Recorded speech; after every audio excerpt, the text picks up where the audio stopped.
What was MAGA Communism? MAGA Communism was a meme coined by ACP chairman Haz al-Din back in 2022.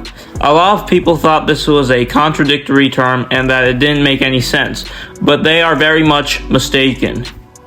MAGA Communism was not an ideology, nor was it an endorsement of Trump necessarily.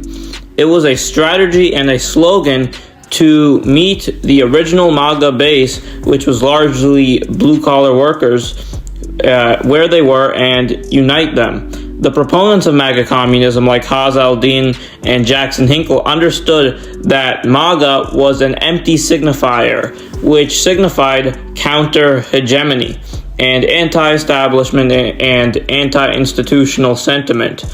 But they don't have any particular content or ideology to it, which is why they are called empty signifiers.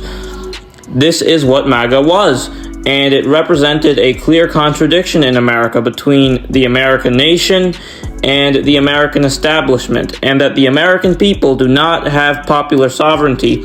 And MAGA communists understood this as a form of early American socialist consciousness and wanted to meet MAGA people where they were at and articulate this contradiction in the best way possible through communism. Now, what you might say, and what a lot of people have said, is that, but MAGA is against communism and they will never work with communists. Well, they don't like the word communism because of the legacy of the Cold War, and that word does have connotations that are largely negative in the American context.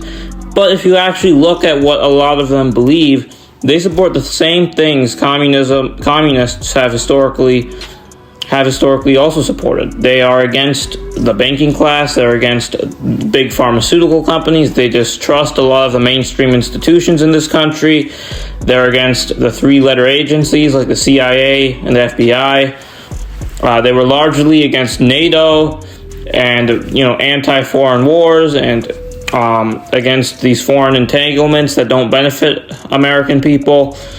And these are just objectively revolutionary positions that are against the U.S. regime. You might say, oh, but Trump is a Zionist, and he's starting all these foreign wars, and he's defending pedophiles.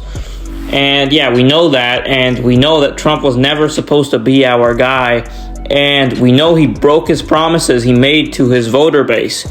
But now we are seeing a clear split within MAGA, and many former Trump voters see what he's doing now and are against it, and are fans of people like Tucker Carlson, Candace Owens, and Alex Jones.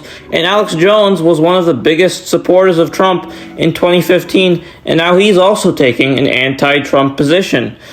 And this is a big vindication of MAGA communism, actually, because now we have a bunch of anti-Zionist and anti-establishment people who are patriotic Americans who love their country and are against the regime. They're against both parties. They're against Trump, and we can build a popular front with them against the Epstein ruling class and against both the Democratic and Republican parties, which both do the bidding of the ruling class.